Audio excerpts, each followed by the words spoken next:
How to find moment of force on a door handle. Basic understanding. When we apply a force on the end of the handle, it will move downwards. Also, a force will act upwards due to the force acts on downwards. Graphical understanding.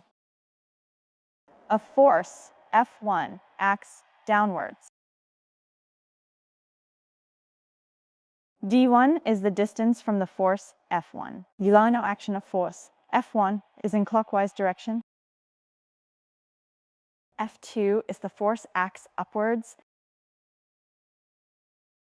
Line of action of force actually shows how the force acts.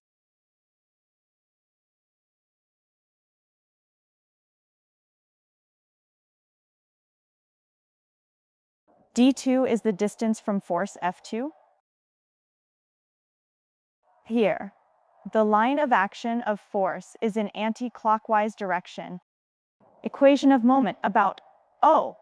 MO is called moment about origin, as moment is equals to force multiplies perpendicular distance. MO equals to positive F1 multiples D1. The positive is because of the sign convention of clockwise direction. And negative because of the anti-clockwise direction, so is negative F2 multiplies D2.